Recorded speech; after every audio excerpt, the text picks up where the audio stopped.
Good evening, friends.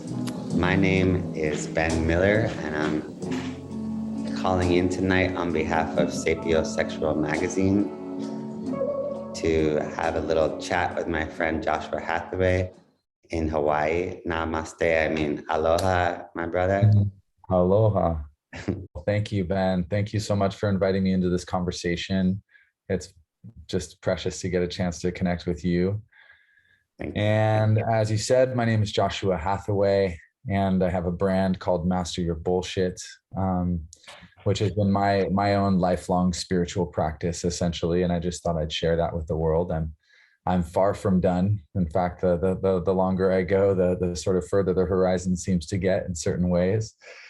But it's been my life purpose to cultivate the capacity to meet any person and any situation in my life with full presence and a sense of core stability and curiosity, and the capacity to respond from my integrity and from full presence. And so that became a vision of mine early on in life, and went around getting degrees in psychology and philosophy and religious studies to try to understand the human condition and cultivate that capacity in myself. And it's been an exquisite journey, and I've trained many hundreds and thousands of people in communication, in cultivating more trust, more honesty, more authenticity, and more deep listening in their relationships and within their teams and business. And now I'm living my lifelong dream of applying all of that to being an integral part of a living intentional community here on the Big Island of Hawaii. I understand you're also practicing with your partner there to help people and couples. If you would like to tell us about that work. Absolutely, man. Yeah, the work that I do with Lillian Love, my partner, is the most fulfilling work in my life. We host a container called Deeper. We're just wrapping up a year of virtual work that we've done with a group of committed practitioners, and we host retreats here. And the next immersion in alchemical intimacy is February 10th to the 18th. And this is going to be a deep dive into reclaiming our erotic innocence and healing our relationship with our sexuality deeply, collectively, not just individually, but collectively, which is something we can talk more about. And so we're very excited to host people in paradise here at this beautiful Edenic gardens of Sundari, and spend 8 days really going deep into our communication practices and how to cultivate full presence and to be fully, deeply connected to our own bodies and our own truth, and how to hold our truth in the midst of conflict and dissonance and different perspectives, and to really know how to be the exquisite steward of my own yes and my own no, which is the foundation, the deep bedrock of any healthy relationship. Amazing. Anyone who's lucky enough to attend will certainly be glad they did, with such special practitioners and wise sages. They just don't make them like this. I don't know where you two came from. Well, yeah, I can say after 25 years of pretty intensive work on myself, many retreats as an attendee and as a facilitator, that the last deeper immersion that we did was the most profound container for healing ancestral trauma and for activating our innate self-love and self-respect that I have ever encountered in my life. It was a huge initiation for Lillian and I as leaders, as vulnerable leaders, showing up fully human throughout a whole week of processing and guiding and facilitating. So yeah, I hope to see some of the audience there. Here we have limited space, 24 people. We're about half full now, so please come check it out. Amazing. And the last thing I'll say about my own credentials, which I think are the most important in some ways, is that I have a 20-year-old son who I not only adore, but I actually admire so much and deeply respect and talk to every week and have an exquisite relationship with. So he's a heart warrior, badass in his second year of college right now, and I couldn't be more proud of him. So that's my, I think the best thing on my resume. Right. I remember that, and it definitely adds depth and the lived experience to be able to comment on what we're talking about today, because settling down is often associated with parenthood. So whatever your gender or sexuality, we make this decision, and many of us millennials and other generations close to that struggle with this common sense that we're losing something when we do this, that there seems to be some programming here. And it seems to me that your success and living your bliss has, if you had to choose a defining moment, it was probably when you started to really live 100% authentically. So I'm wondering if you were raised with the same kind of heteronormative programming that most of us were, and how you were able to move beyond that. I love this, man. Assuming you were. So first of all, I really want to come back to framing this conversation about what it means to be devoted. What is devotion? And commitment is another word. And we're going to be exploring some really rich topics around what it means to be committed to something, to someone, and to stand for that commitment, even when it's difficult. But ironically, I was raised in a very non-heteronormative, I was raised by my gay father, but I was raised in a monogonormative sort of inner family culture, while also being raised around a bunch of slutty fags. And so I got to really experience in transmission and resonance a lot of a spectrum of life that most people didn't. And nonetheless, living in a culture that's so deeply programmed, I collected a lot of the same ancestral trauma that many of us are operating in right now, around shame, around sexuality, around there's only one way to have a successful intimate romantic relationship, and all of these other programs around how we do that, including sort of gender roles and structure and all kinds of pressure on people to be a certain way in relationships. So I definitely got that programming pretty deep in me, and have been working to extract it and replace those programs ever since I noticed them. So it's just a constant practice. They never disappear completely, but you get better at being mindful and finding your source and connecting to your higher self, because these, especially for men, these base considerations like, is she a 10? And have I slept with enough people before becoming so-called monogamous? But, you know, we like to use that word very strategically, opportunistically. You know, you could sleep around for decades, but suddenly you're monogamous. In other words, the serial monogamy thing is actually leads to much more promiscuity than true polyamory in most cases, because single people are statistically known to have less sex than people in relationships. So if you're having a lot of short relationships, you're playing the game. You're hurting a lot of people, but technically you're succeeding in this toxic agenda to cross off as many names as possible. And it's like, where does that come from? And how do we help people free themselves? Because we have to remember that it's usually the men in these situations that whoever it is, the aggressor, the promiscuous one, is also suffering just as much as the trail of broken hearts they leave behind. Mm-hmm. So there's an alienating aspect, whether you want to say that the genitalia is almost like a semi-autonomous entity, and that we're all suffering from not having self-actualizing power over our sexuality, Yeah, I think you've named some of the huge challenges that we face right now when it comes to cultivating a truly intimate relationship, no matter what structure we might want to cultivate it within. Looking at some deep programming that we've received around relationship, around sort of what boxes need to be checked off for a person to be ready for a long-term committed relationship, and and I'm not one. I heard you use the word sort of self-actualizing or like power over our sexuality, and I'm really one for.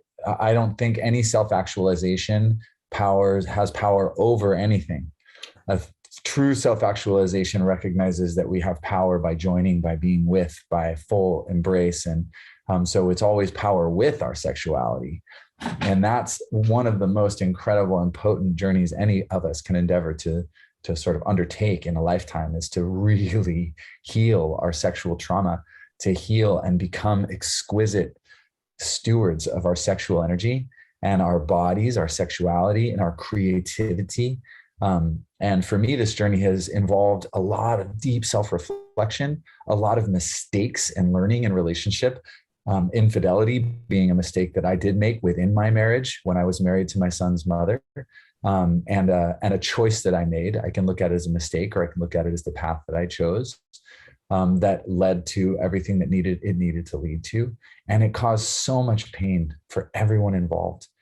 Everybody is so deeply, deeply hurt by this pattern. And it's a deep wounding that we have inherited from our culture, from our families, from our DNA, right? There are so many layers to this wound of both of the challenges we have in relating to our own desire and sexuality, and then the challenges we have in cultivating truly intimate relationships, which are the two things that are really coming into a fine, sharp point when we're talking about somebody who is the issue of infidelity, and the issue of really committing to a relationship. Mm-hmm. Maybe what would be helpful for a lot of us who are suffering from an inability to settle down, or are just unhappy being single or in a relationship, or we have a trail of destructive relationships in our behavioral patterns, and it just won't end. So I think what might be helpful is for people to learn about Tantra, or at least about perceiving sexuality as something that is healing, instead of thinking of it as conquering. If you could talk about that. Absolutely, man. Well, like we said, there's two really important pieces to this puzzle. One of them is healing our relationship with sexuality. The other is learning about our patterns around intimacy and the places that we go to avoid intimacy, which we've all been deeply trained in. And Tantra is a path that's more and more well known in the West as a spirituality deeply inclusive of our sexuality. A lot of the spirituality that we've inherited in the West has been a fundamental part of our shame complex and our sense of dissociation from the body, and the ways that we have subjected sexuality to the shadows of our life. And anything that I put in the shadows, it's not going away. It's just going to operate in the shadows. And so anything I can't really embrace and look at and hold consciously in my mind, I am going to have to manage unconsciously. And so that's how many of us are managing our sexuality, through lots of unconscious behavior that doesn't actually align with our conscious sense of self and identity and our values and our intentions. But we have a big unconscious part of ourselves that is trying to get a need met. And so Tantra it literally means to weave, and it is the weaving of the paths of emptiness or non-duality, and the path of fullness, or the 10,000 things, right? We live in a dualistic world, black and white, binary code, the good and the bad. It doesn't have to be reduced to that, but it often is. And we're learning how to be more inclusive of the polarities of life, masculine and feminine, within our daily practice, within the world of the 10,000 things. And then there's this world that many of the sages speak about, which is this world of oneness, where it's all just one thing happening, right? And that one thing is completely empty. And we can reach these states through practicing meditation of being totally detached from a sense of anxiety about the world, from a sense of, I need to control it. No, the world is perfect exactly as it is. And so that's a state of awareness that we can reach through cultivation and practice. Some people have reached it through different chemical states and different drugs, but there are lots of ways to reach that state. And then we get to learn how to anchor that state as a developmental stage in our lives. Can I jump in there and ask you to speak within that vein, specifically about any listeners or your exes, and how can we bring peace to the traumas that have gone down in the conflict using Tantra or other similar perceptions? For example, I recently gave up pornography, or at least for the most part, gradually. The more I've worked on Sapiosexual magazine, the harder it became to enjoy it. But that could just be a random correlation.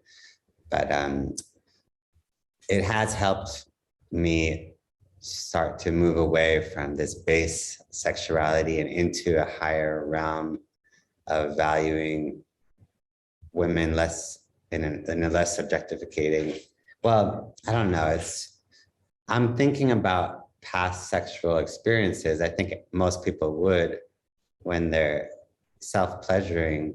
And I haven't studied Tantra formally, but I'm trying to kind of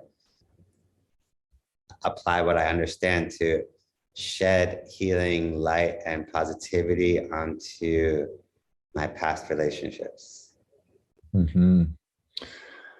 Well, the place for me that has the most juice around reconciling your former relationships is the path of what we call alchemical intimacy. And this is emotional tantra.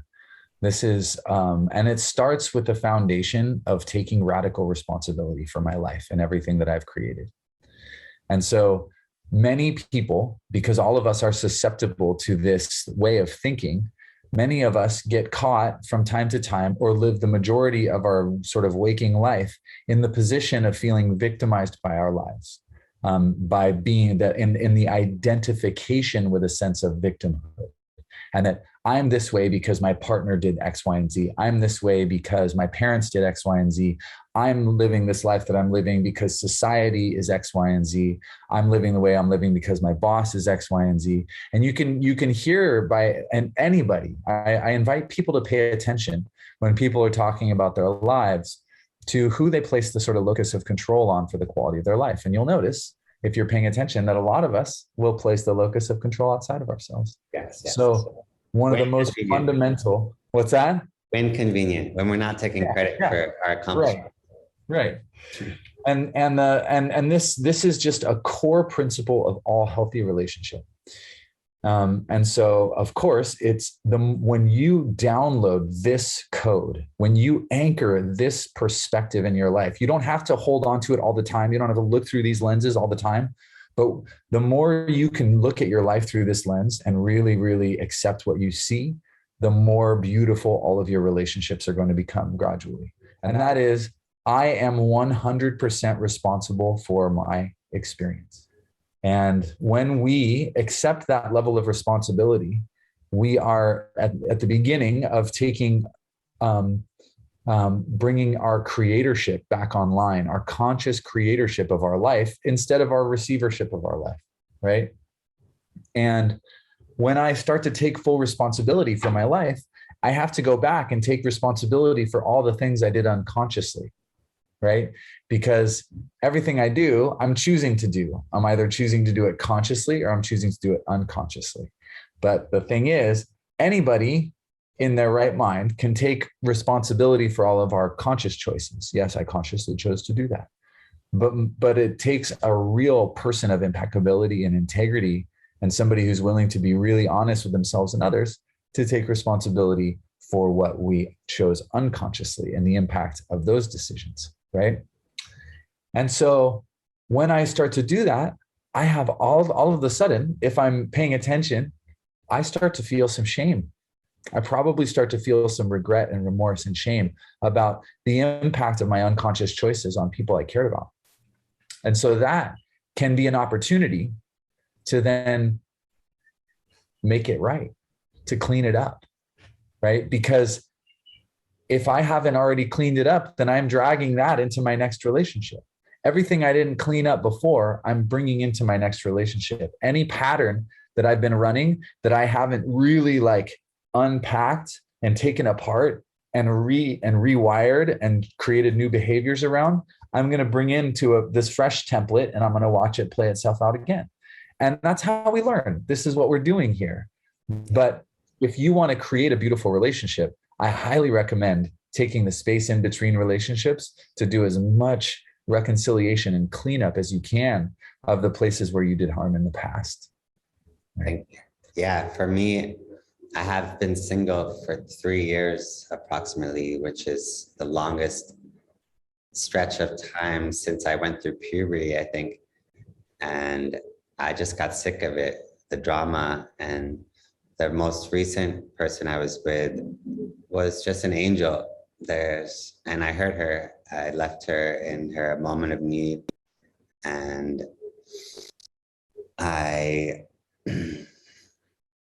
had enough of that. So I realized the cycle that is repeating is that for me, I'm continually pretending to be okay with monogamy when I'm not.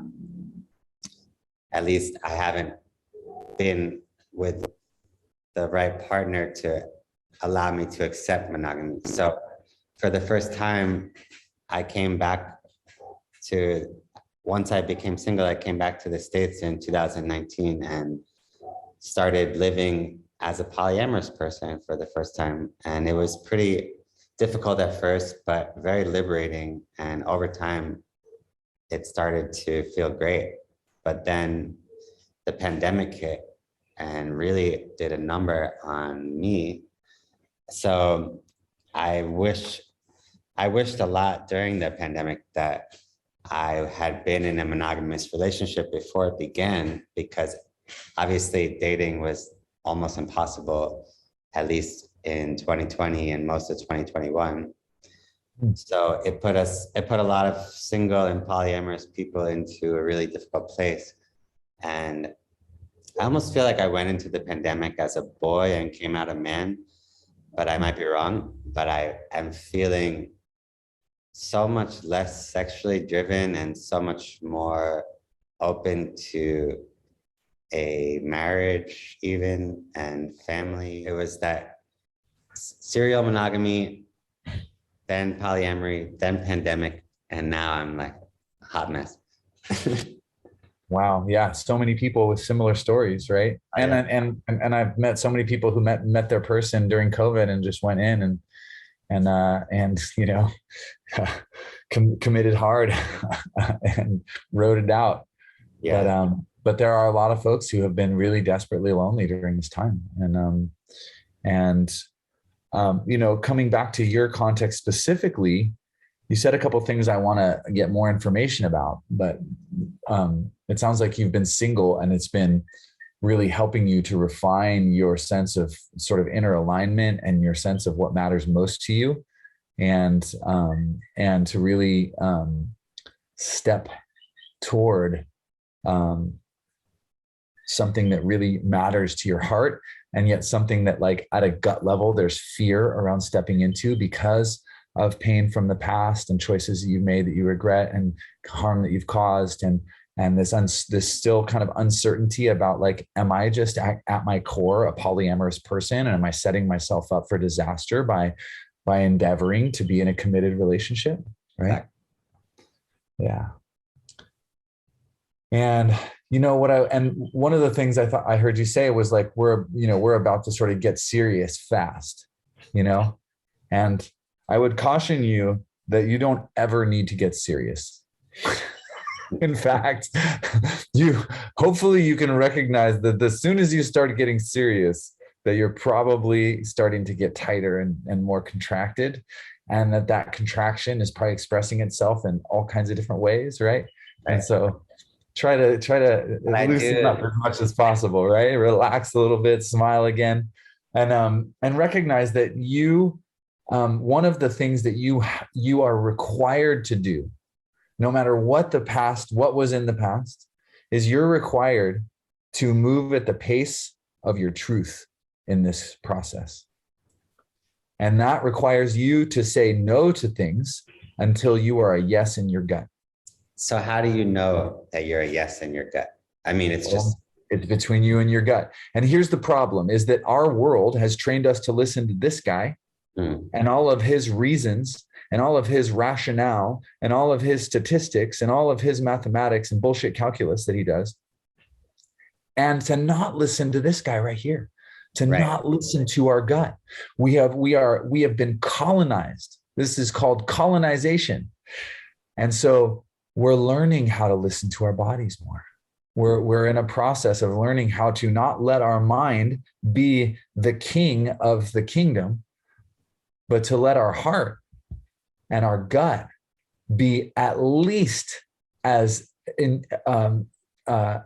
fundamental in guiding our lives as our mind, right? I think sorry, it's so hard to tell when you're done. Good, please. I think a lot of us can relate to this idea of, well, I know in my gut that I'm always going to love this person the most. My fear is that my more base desires are going to surface, and I'll never emotionally cheat on this person, but I might physically want to. So yeah, I mean, I think it's dicey even at the outset to even think that you're always going to want to be with this person. That's the programming in action right there. Okay. I'm totally committed to my partner, and I have no idea if I'm going to want to be committed to her in 6 months or a year or 10 years or 20 years. I have no idea, right? But I know that I love this person, and I'm a yes to being with this person right now, and I see a life for us together, and I'm going to commit to that life, right? But we have these notions of what it means to be loyal to somebody. And that means to not have a particular kind of desire for another person or a particular kind of emotional depth with another person. And those are really dangerous sort of silos to create in our life, right? The most important thing is to cultivate an authentic relationship with a person from day one. That means to be really honest with this person, to tell them what you love about them often and artfully, and to also let them know what you're not enjoying and set boundaries with them and say no. More often than most people say no in the dating phase of a relationship. And so I just want to highlight this piece where we've been trained to be on our best behavior at a certain part of a relationship. And being on our best behavior means like just swallowing that thing that's really annoying and not saying anything about it, or hiding some of my more like lascivious or less savory sort of habits or personality traits or beliefs, right? And so then we hide all of these things away until the honeymoon phase is over, and then they all come like blasting out at once. And it's really hard not to, because when you try to put your authentic stuff out there, it so often leads to termination of the dating, because so many people, at least in the American dating pool, are so normative that if you don't pretend to be looking for marriage and children, you have a very small chance of finding anyone, at least in your 30s. Totally. And if you do pretend, then you have a really big chance of settling for somebody who's not a match for you. Right. And that brings us to that term, settling down. It's like, it's already seems to imply a problem of settling, not just settling, but settling down. Yeah. Yeah. And that's such a loaded phrase that I would never use to describe devoting myself to somebody. Right. Well, I would never use that phrase to describe that. Right. I might say I'm putting down some roots in this relationship. we're so conditioned with a compromised mindset around relationship. Like this is capitalism. Welcome to capitalist society. You have to learn how to compromise everything that really matters to you to get something that you can tolerate. That's the training in a culture, in our culture. Sacrifice what matters most. Those are pipe dreams. That's too good to be true. And you settle for something you can tolerate. And so the question for me is, what is the relationship that makes you like come alive? Like when you think about this kind of a relationship, like, oh man, you can feel it in your That's another question I have for you. You just reminded me of a really important question is, see, I have someone like that, but she's had a child recently and she's gonna try to make it work with the baby daddy. And what I meant to people that have basically had to accept that the love of their life is not going to happen with them and starting to live again. Yeah. Well, I love that you went there with that question, because for me, when I say like what kind of relationship turns you on, I'm talking about like your dream. I'm talking about like you can fill in the person in that dream with, you can just leave it as a gray question mark for now. But what is that dream? How does it feel? What are you doing? Like, are you clear about what you really want? Or are you just kind of following the current of what a relationship is supposed to look like and sort of like bumping into possibilities, right? And it's a rhetorical question, but I think it's important to have that vision and that dream and that map and know who you are and what you stand for and what you want. Because if you're not clear, it's like going to it's like going to a restaurant and just pointing like at a page and being like, I'll just have something there, and putting the thing down. And not only is that super confusing for the waitress, because she's like, there are like 20 things on that page, now you're making me decide what you want for dinner. Like that's weird. So, and so the clearer you're like, I want a cheeseburger, medium rare, on the rare side of medium rare. I want you to saute some mushrooms and put it on top of the cheeseburger and give me some bacon on that. I want a toasted brioche bun, and I want you to give me some kimchi instead of pickles, right? When you know what you want and you can place that order, you're much more likely to get delivered something that you are going to enjoy, right? So that's a foundation piece. And most people have not even taken the time to articulate that vision to themselves. Right? We're kind of like eyes closed, like grasping, oh, this feels good, I'll try this. Oh, no, about that. Oh, that feels good, I'll try that, But it's like, design it, have the patience to design it first, and then share it with people who you're checking out. And this is the thing, is you get to check people out for as long as you need to check people out before you know that it's a match and you're ready to take intimacy and commitment to a deeper level. Right? And I would just caution any sense of hurry around getting somewhere in a relationship.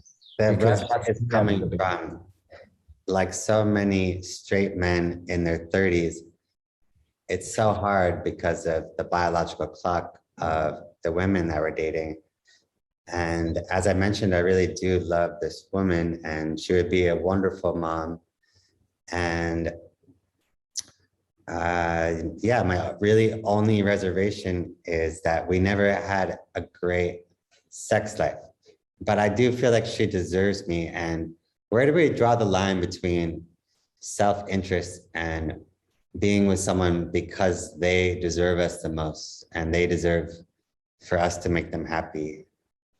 Like, of all the people I've dated, she was the best to me and would be the most likely not to screw up our children. Yeah, I don't know, man. I mean, just hearing you talk, it doesn't sound like you're like, I want this person just as they are. They float my boat. They rock my world. I wake up and I'm just like, I can't believe this person is next to me. I'm a fuck yes to that. Like, when you start talking about how somebody else deserves you, like, that's a red flag for me. Okay. It's a huge red flag. Like, there's a few red flags. I want to know why you want to be with her. And not because she's not going to mess your kids up, like I want to know, like, and if you are not clear on that, then you're setting everybody up. And when I heard Madonna, she is my Madonna. She's just Yeah. totally off balance. If she was toward the middle more in terms of the Madonna whore spectrum, I feel like it could work. But it would be Well, that's just a series of vulnerable requests. And if she's unwilling, like, here's the thing, like, hey, would you be willing to try this to make this aspect of our relationship more satisfying? And instead of like expecting them to figure out how to become somebody, you just ask them for like, hey, would you be willing to try? I'd like to tie you up. Can I tie you up? Are you willing to try that at least twice? Because the first time I might blow it and it might be way sexier the second time. But it's like, if they're not willing to work with you and like support you in experimenting with getting your needs met, because anything ever is an experiment to get our needs met. Like we never know if this time, pizza is actually going to do the trick, or whatever the strategy du jour is. But it's a matter of, are they willing to work with you and try things out in order to support you in getting your needs better met in the areas where they're not. And most people are not asking. They're just telling, I wish you were more like a whore, instead of like, hey, I just bought you these fishnet stockings and this super. No, that's because we want to keep them separate. And I feel like probably a lot of men you've helped have this issue of being drawn to two, and they want them in two separate people. We know the saying, I want a freak in the sheets and a lady in the street. Mm-hmm. But we usually don't realize that those are intended as separate people. Mm-hmm. And the popular concept in street talk is like, you have your bottom bitch and then you got your side piece.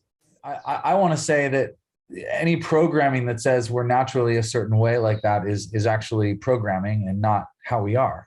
Like, we are all kinds of different ways, and there are all kinds of different sort of patterns and codes that we can activate in our DNA to activate different kinds of lifestyles and different levels of fulfillment. I've never met somebody who lives in that frame of reference who is a happy person.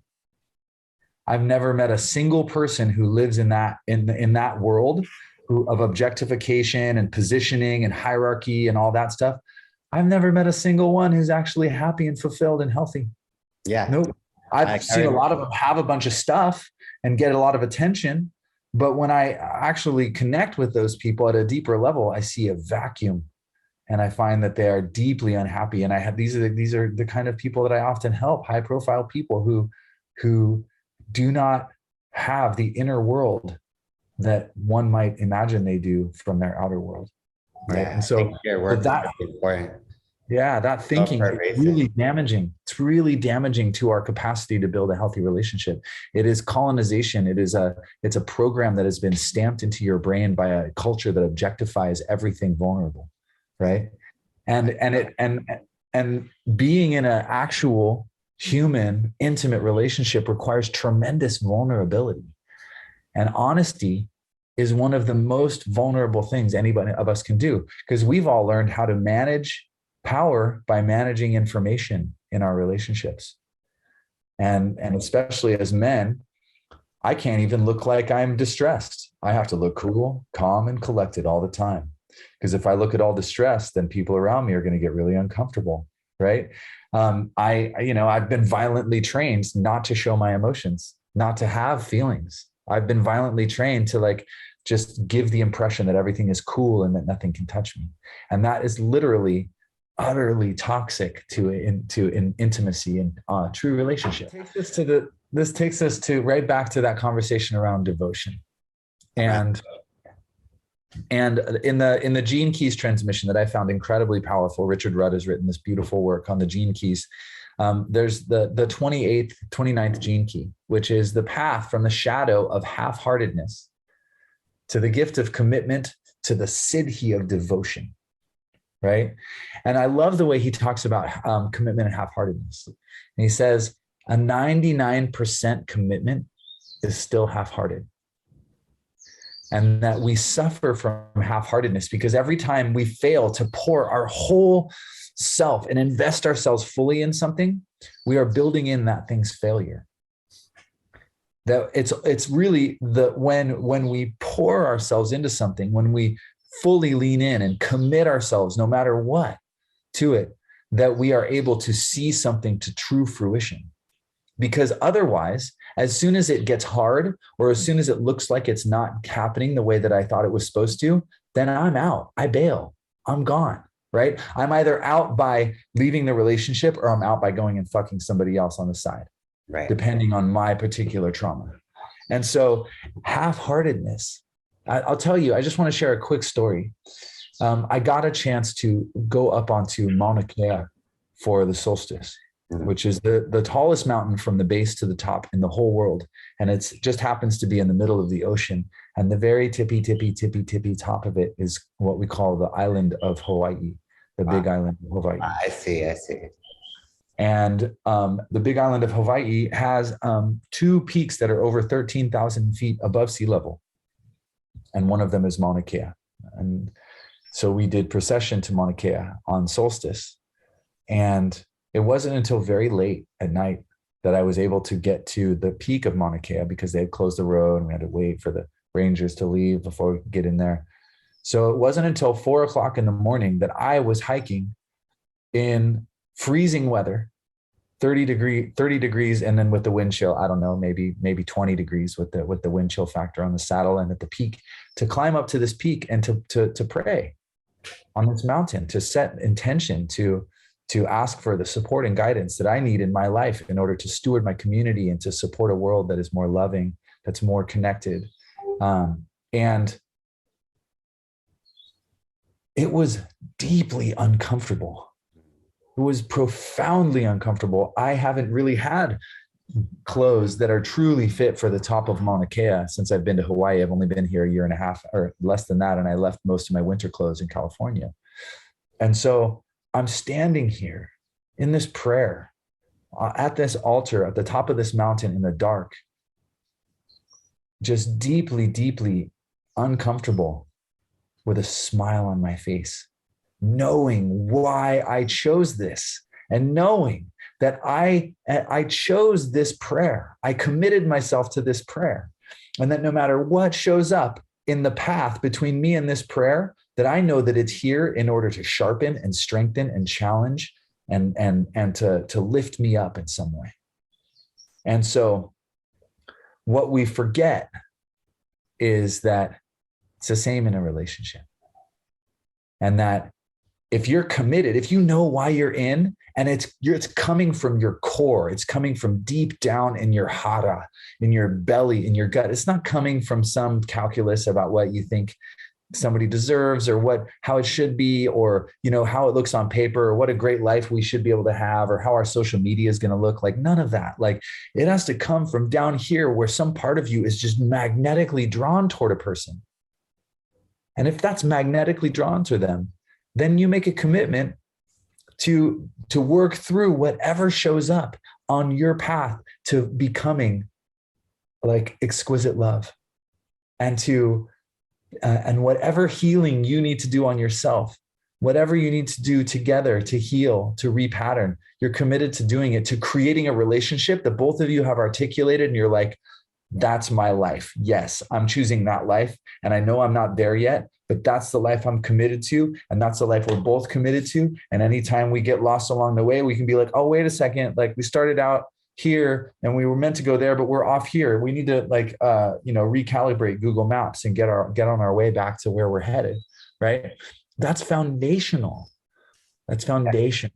Well, I don't think many people start a relationship just thinking that I logically should, except for arranged marriages, but we can have both.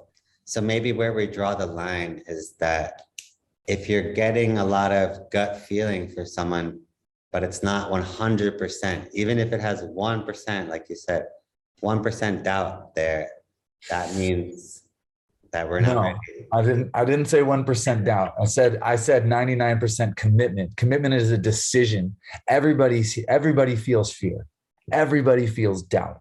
Okay. Everybody questions whether they can make it work. Everybody, no matter how strong the gut is, everybody is like, damn, she's smoking. Whoa, right? Like that's a given. With fear and doubt and questioning and uncertainty are givens, then what does it mean to commit to something? And what's the basis of that? And for me, like I said, it's about a gut feeling. And it's about knowing that we're both 100% transparent and honest with each other about what we want. And we both want the same thing. And there's still this gut feeling. And we're honest about our struggles. Like, hey, like I have an addictive personality. Like I can get, obsessive about certain things and it's not good. It takes me away from my center. We're really clear with each other about our challenges, right?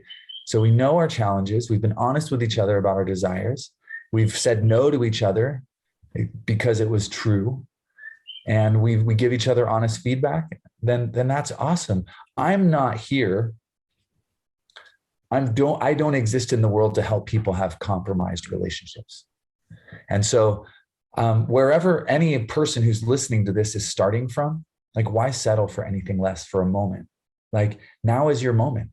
You can turn this off right now and take 5 deep breaths and close your eyes and imagine how it would feel to be loved better than you've ever been loved, and what it looks like for you to give your love in the most satisfying way you can imagine with someone. And imagine the kind of relationship that just inspires you, and write that down and let that be your pole star, your guiding light and your vision. If you're in a partnership, share it with your partner and be like, this is what I really want, right? And I realize that there are these core things that if I'm not having, then I'm not healthy, right? And commit to being the healthiest version of you to show up for that collaboration, because it's not up to your partner to make you happy. It's not up to them to make you clear about what you want. It's not up to them to get you sort of to a baseline sense of happiness. That's for each of us to do for ourselves first. And then we choose each other from there. So that feels really important to me. I feel really passionate about it because I'm so acutely aware of how poorly we have been conditioned in our society, of how deep our wounding and ancestral trauma and just really bad programming is around relationship and sexuality. And so I'm a bloodhound for like particulate matter of bullshit that is sort of baked into all of our ways of even thinking and talking about relationship. And so thanks for indulging. There's so much bullshit that we tell ourselves. And I'm so sick of hearing it from other guys during guy talking and be like, well, I've got to find someone who's 5 years younger because that way she'll be that perfect age to be the mom of my children. Or an old friend of mine telling me that he's going to break up with one of my friends who's a female. He loves her, but he just needs to sleep with more people before he settles down. And it's clearly BS, and we're not calling each other out on it, really. It's adolescence. It's a lack of maturity. And people think because maybe when you can drink alcohol that you're an adult, but I have not found that to be the case. And literally, legitimately, adulthood is actual like sense of emotional maturity in adulthood is probably somewhere for most people these days in their mid-30s. Women are faster at it. They're fast tracked through a lot of rites of passage through the process of their moon cycle and birth. Right. Giving birth is a deep maturing process for women.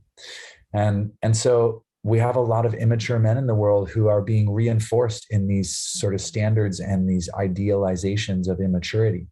Most of the sort of like idols, literally for kids, idols they're worshiping people with horrible, like known drug issues and objectification of the opposite sex and all this stuff, right? And so we don't have mature role models to look at, and our parents did their best, but they were probably in a form of adolescence themselves in certain ways. And so they did their best with the ancestral trauma that they inherited.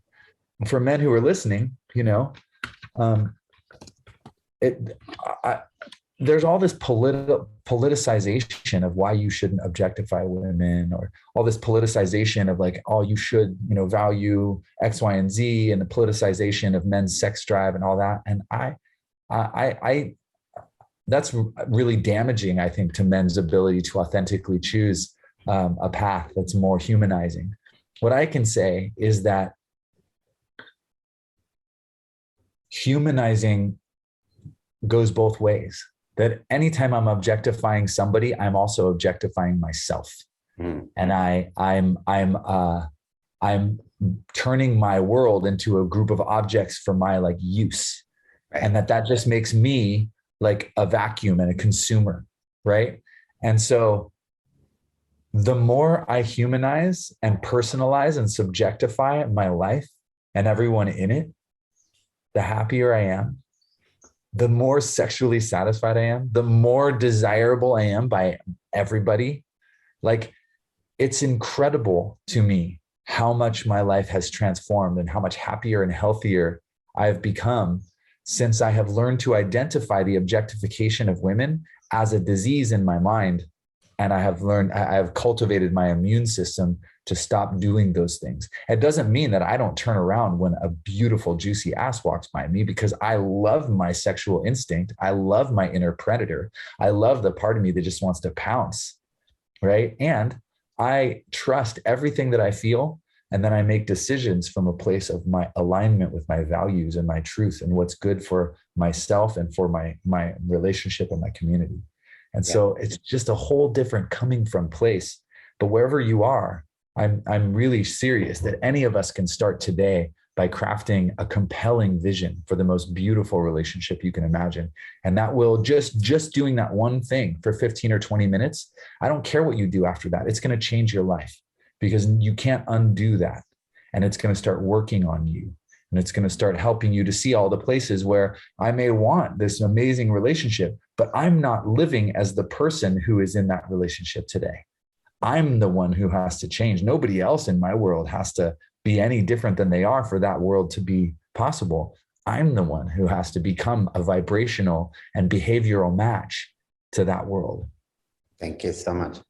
And like, maybe this woman, I feel bad for someone who never did anything bad to me and wants me, loves me, and wants to choose me out of everyone. But I can still love her and tell her I love her without pretending to be someone I'm not. And if it doesn't work between us, neither of us can hold that against me, because I still gave her all the love I could. Absolutely, brother. And you don't owe her love. But if you love her, then show her love, but don't do it by compromising your truth and your values, right? Like, nobody wins. Nobody can win. It's like, I want to see her happy, but that doesn't mean I need to be the one to make her. So it's like taking too much of the weight of the world on your own shoulders. Totally. And it's like, man, I really empathize with that. Like, you're such an amazing person and I love you so much. And I'm so grateful for everything you bring to me. But that doesn't mean that like you should be or have the right to be, or I'm obligated to choose you as my most intimate life partner and mother of my children. Right? Like, no, sorry, that's like a very particular thing. And I'm going to know when it is. Like, you're going to know, brother. I promise you're going to know, but you're going to need to get out of your own way around your calculus. You're going to have to learn to listen to your gut. You're going to have to be really honest with people, because if you don't test people by just being honest with them, then you're never going to really get the information that you need to make that choice at a deep level, right? So it's okay to have doubt. That's a whole nother thing. We all have doubts. We all have moments of infidelity in our minds. We all sort of have these passing desires, and especially when things get emotionally difficult in the relationship, we are looking to satisfy or to distract ourselves from that discomfort in one way or another. We've all been there. The problem is to make excuses for it or pretend like that's all that's available, because that is not all that's available. I promise you, there are so many deeper levels of satisfaction, of sexual ecstasy, of deep communion with another person, where you look into their eyes and you know that you have nothing hidden from them and they have nothing hidden from you. And there's no agenda. Neither of you has an agenda for being here. You're not trying to get anything from the interaction. You're just here to co-create something fucking amazing together in this moment. And if you get to experience that in your life, you will realize what true wealth and prosperity is. And And how would until you then, recommend people meet others who are more aligned with their deepest selves? choose things that are kind of weird, but you, and go to events for them. Go to a tantra event, go to a tantra workshop, go to a tantra weekend, go to a, if you're really into BDSM, then, or you're really curious about it and you don't know, you have these desires, but you don't know if it's you, find an event to go to where you're going to meet people who are into BDSM. If you want to be in a more conscious culture where people are having conversations like this instead of just talking about their side bitch, then go find a personal growth thing, go to a forum event, or go to find some kind of personal growth where people are investing money in becoming a better version of themselves. And it doesn't matter how, then you're going to find people who are a more resonant match with your developmental level and what really matters to you. Right. Yeah, makes sense.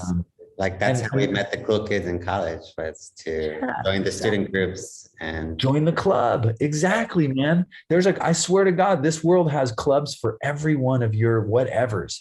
And there's a person out there in the world.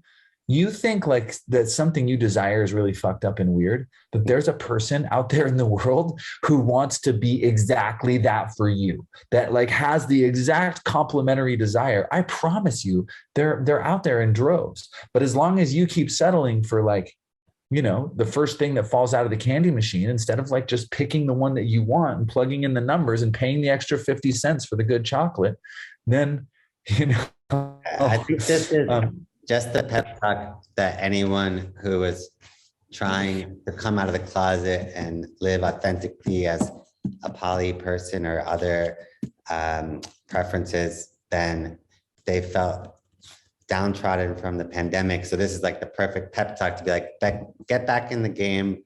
You're still in this. You're going to be fine in a few months if you don't give up. And it's really helpful. But I just want to end with, since I haven't been picking up on the invitations to speak about ancestral trauma, and I thought that would be a nice place to end, potentially. So I've been exploring dynamics. Oh yeah, let me pull up a traumagram. Complicated. Well, let me tell you a story. Okay. So they did this experiment with mice and their mothers for a certain amount of time for the first 2 weeks of their life. And they would just take them away and they'd put them back. That's all they did. And as you can imagine, this was traumatizing for those baby mice, right? And they ended up behaving very strangely and differently. And then they ended up breeding those mice with normal mice. And the children of those mice had the same fucked up behavior as the mice who were traumatized, right? And then they bred those mice with normal mice. And the children of those mice had the same behavior as the traumatized mice. Then they just took genetic material from the traumatized mice and they impregnated healthy mice in a healthy mouse colony. And they ended up with the same fucked up behavior as the mice who were traumatized. Okay. So we take our trauma so personally. Being this individual with free will and everything, we don't realize that we are literally just like a blip on the radar of a tide of ancestral wounding and beautiful ancestral gifts and intelligences and musicality and creativity and loyalty and all these beautiful things that each of us gets uniquely in our DNA. But we are also the inheritors of tremendous pain and of these patterns of behavior that will live through us unless we make fierce commitment to heal, unless we commit ourselves to becoming self-aware and becoming aware of the impulse to do a thing which is not within my sort of within my value system, or what creates the world I want to live in, and more learning how to have a new choice at that choice point where like all the neon signs point to one door, but there's actually another door. There's a few other doors there, but we just don't see those doors in those moments of trauma. And so we end up going through the same door and creating the same reality for ourselves over and over again. Right. Yeah. And now I'm going to try to connect a few things we talked about at once without losing my train of thought. So ancestral healing is in the family, we're handing down trauma, but we can also hand it down sexually. And we don't give enough credit to the energetic exchange that happens in things like casual sex.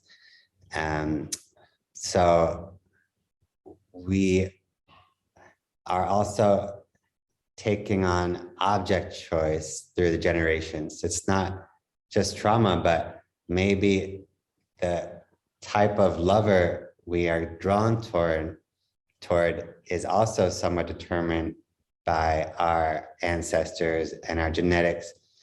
And going back to what you said about the inner objects and not humanizing our lovers, it would fit perfectly with this recipe, because if we're repeating traumas from 1,000 years ago in our relationships, clearly this person we're dating is not being humanized because they're being internalized as an object that matches what's genetically coded. Mm-hmm. And I'm still learning about this, so I'm having some breakthroughs this week about trying to trace things like sexual orientation. Like, my mother was the first child in a Jewish family, and they kept having girls until they had a boy. So that means she was traumatized first by their need to have any other children other than her. That's called the narcissistic blow. And then specifically their need to have a boy. And then a generation later, my sister is the oldest child, and she breaks the cycle by becoming a lesbian and marrying a woman. Mm-hmm. So she didn't even have the chance to have a girl and then have a boy and traumatize her. Mm-hmm. Beautiful. Wow. Yeah, I know it's controversial because we like to say that sexual orientation is not a choice, but this is, like you were saying about unconscious behavior, this is actually not in contradiction with that, because we're not saying that they made a conscious decision. We're saying their genetics and their unconscious took all this information from, especially from the battle of the sexes. I mean, if you look at it this way, then so many gay people could be thought of as rebelling against generations and generations of misogyny. Well, yeah. And it's not even a rebellion. It's literally just an evolutionary improvement. Nice. It's an evolutionary improvement on a species that's overpopulating, man. It's like, it's obvious, right? We're here to heal these wounds. And sometimes you heal the genome, and we're not here to heal it for ourselves so that I can like live happily ever after. We're here to pass on a more beautiful world to the next generation. We're here to heal the genome. Well, one of the easiest ways to get certain patterns to stop replicating in the genome is to stop having babies along that fractal line. And I mean, we are a collective species doing an incredible evolutionary sort of feat right now in the world. And, we could have a whole nother 2-hour conversation on that. But being in more exquisite relationship is one of the fundamental dimensions of the new world that we are giving birth to right now. Learning how to navigate collaboration well. Because you can break every single problem of this world down to humans not collaborating with each other, with the planet and environment, and the actual carrying capacity. It's just humans not collaborating everywhere you look. And so all of us need to learn how to collaborate intimately, more beautifully. And that's exactly what our most intimate relationship is. This is literally your most intimate team member for the most important decisions of the rest of your life. So choose well. Choose based on somebody who you want to fucking ride through revelations with, who you want to create a destiny with, not somebody who you can see, might, help you get into a certain social sphere or, whatever other sort of very strategic agendas you might have for a relationship, And you would recommend to anyone who is experiencing some kind of Madonna whore split in their life to keep going until they find someone who embodies both, and that they can make peace with. No, you're not. No, don't find somebody. Be the person who can see both the Madonna and the whore in the one person. You're the one who's splitting. She's not split. Listen, I'm telling you right now, you are the king of your Hey, no, listen, you are the king of your kingdom.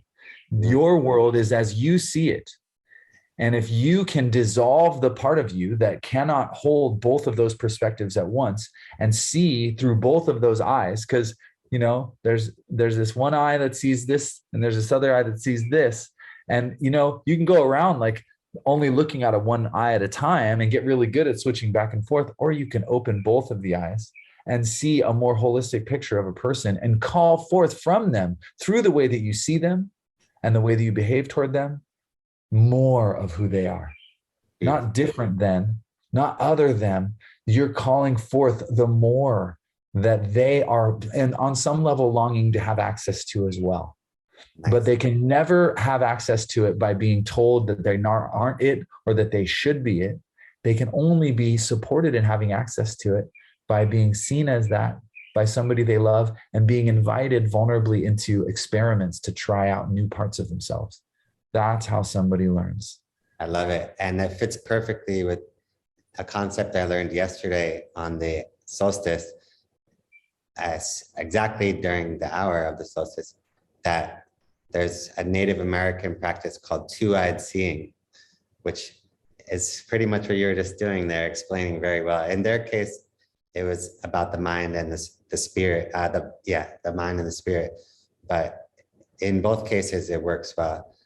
And I think this has just been immensely helpful to me and to many other people going through similar issues. I'll figure out how to get it to them and explain, because this hits on so many different topics.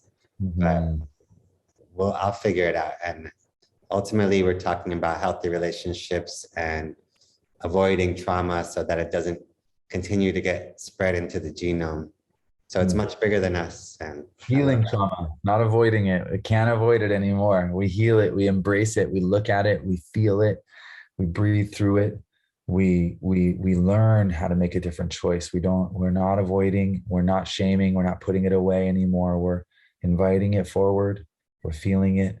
And we're holding each other through the process, because intimate relationship is nothing if it is not the place where your deepest trauma and vulnerability is going to come to the surface to be healed, because that is imprinted by our primary bonding in our families. And the only other person we love like that in our lives is that primary partner. So we're dealing with our deepest attachment traumas when we endeavor to be in a healthy, intimate partnership. And so that has to be a part of the commitment. You got to know that it's going to be cold at the top of Mauna Kea when you make that commitment to go pray at the top of Mauna Kea. And when it gets cold, when you're walking up to the top of Mauna Kea, then you have to smile and lift your head up and not feel like a victim of the cold. Oh, poor me. I walked into this cold knowing it would be here because I know that there's something powerful waiting for me on the other side of this challenge. And so I'll stop there. Thank you so much, bro. It's been such a pleasure connecting. I have a community meeting to run here. We're going to do some coherence and logistics for our small sangha. And it's been a real pleasure to talk and jam on topics that matter so much to me. And really, I love playing off of, in dialogue, and your questions and clarifications are so playful and supportive. I didn't give you any easy questions. So it's an awesome chance to take some of the things that are bothering me most and relentlessly give them to someone without preparation. Yeah. Perfect. I love it, man. Well, you take care, and we'll talk soon. All the best. Aloha. Happy holidays. Oh, and I'll just say that anybody who is facing what feels like a deep stuckness in themselves, anybody who is up against a challenge in their life that feels like they can't do it by themselves, congratulations. You're about to have some really powerful growth in your life. And if you know that you need an ally and somebody who's neutral, who's not all up in your business or in somebody else's business, then find a professional, find a coach, find a therapist, find somebody who can listen to you and reflect you honestly around the places that you're crushing it and the places that you're really limited in your scope of choices and possibilities. And if having heard my perspective, I sound like a person who could be an ally for you, please feel free to reach out through my website. I am not cheap, but I promise that your soul will be ever grateful for the journey that we take together when you get out on the other side of that. So thank you, Ben. Appreciate you, bro. I recommend it, everyone. I'll put the information for Josh at the end of the recording. And Awesome. hope everyone has a great beginning of the 2022 with happy relationships and not avoiding trauma, but healing it expediently and finding a happier future. Namaste. Happy, healed, and whole. Aloha. Aloha.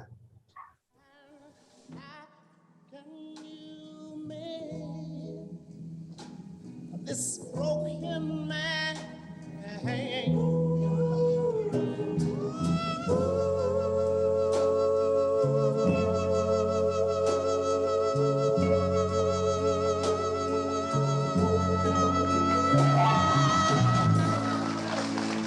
Oh, baby, it's the sun from shining. I wanna know what makes the world go round. All I can say is la la